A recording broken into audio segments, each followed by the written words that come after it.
Breaking news చూస్తున్నాం. విదేశీ ఆస్తులను అక్రమంగా కలిగి ఉన్నారనే మనీ లాండరింగ్ కేసులో రాబర్ట్ వాద్రా ఈడీ ఎదుట హాజరయ్యారు. వాద్రాతో పాటు ప్రియాంక గాంధీ కూడా హాజరయ్యారు. విదేశాల్లో ఉన్న తన ఆస్తుల వివరాలను వాద్రా ఈడీకి వెల్లడించారు. వాద్రాకు ఈడీ సమన్లకు సంబంధించి కాంగ్రెస్పై బీజేపీ విమర్శలతో విరుచుకుపడింది. యూపీఏ హయాంలో రాబర్ట్ వాద్రా భారీగా లబ్ధి పొందారని, ఈ మొత్తంతో వాద్రా విదేశాల్లో కోట్లాది రూపాయలతో విలాసవంతమైన ఆస్తుల్ని కొనుగోలు చేశారని బీజేపీ ప్రతినిధి సంబిట్ పాత్ర ఆరోపించారు.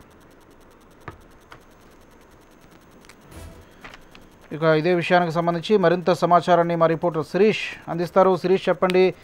ప్రియాంక గాంధీ అలాగే రాబర్ట్ వాద్రా కూడా ఎన్ఫోర్స్మెంట్ డైరెక్టర్ అధికారుల ముందు హాజరయ్యారు. ఏంటి తాజా అప్డేట్స్?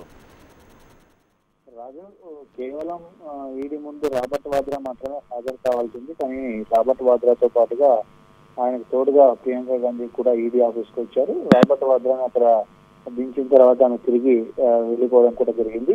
పెట్రోలు, డిఫెన్స్ ఒప్పందాల ద్వారా యూపీఏ ప్రభుత్వ హయాంలో రాబర్ట్ వాద్రా భారీ ఎత్తున ముడుపులు తీసుకున్నారు. ఆ ముడుపుల ద్వారా వచ్చిన డబ్బుతోటి లండన్ లో దాదాపు 8 ఆస్తులు కొన్నారనేది కూడా ప్రధాన అభియోగము. దీనికి సంబంధించి ఈడీ ప్రస్తుతం విచారణ చేస్తోంది. అయితే ఆ డబ్బులన్నిటివి ఎక్కడి నుంచి వచ్చాయి, దాదాపుగా ఈ ఫ్లాట్లన్నిటి కూడా కాస్ట్ కొన్ని వందల కోట్లలో ఉంటుంది. దానికి సంబంధించిన ధనమంతా కూడా ఎక్కడి నుంచి వచ్చిందనే దానికి సంబంధించి ఈ సమాధానం అనేది కూడా చెప్పాల్సి ఉంటుందని చెప్పేసి ప్రస్తుతం ఈడీ అధికారులు ప్రశ్నిస్తున్నారు.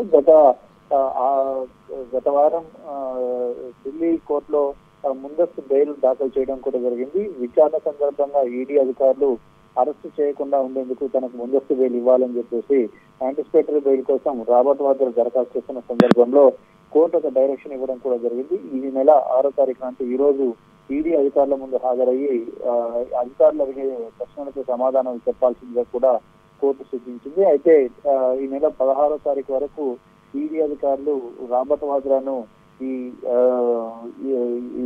కేసుకు సంబంధించి అరెస్ట్ చేయడానికి వీల్లేదని చెప్పేసి కూడా కోర్టు ఆదేశాలన్నింటి కూడా జారీ చేయడం జరిగింది. ఏదేమైనప్పటికీ కూడా ఈ డిఫెన్స్ అదేవిధంగా పెట్రోల్ ఒప్పందాల ద్వారా మధ్యవర్తుల ద్వారా భారీ ఎత్తున ముడుపులన్నిటి కూడా లభించాయి. ఆ ముడుపుల ద్వారానే ఈ ఆస్తులన్నిటి కూడా అక్రమంగా కూడబెట్టడం అనేది కూడా జరిగింది అని చెప్పేసి విపక్షాలు ఆరోపిస్తున్న పరిస్థితి కూడా ఉంది.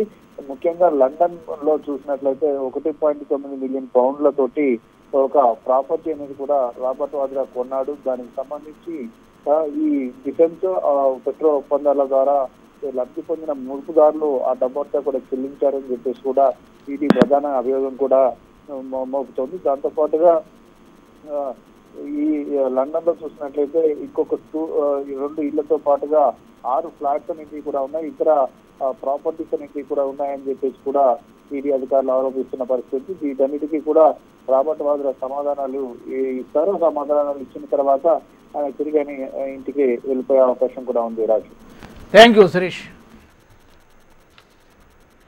మరిన్ని అప్డేట్స్ చూసే ముందు ఒక షార్ట్ బ్రేక్ తీసుకుందాం.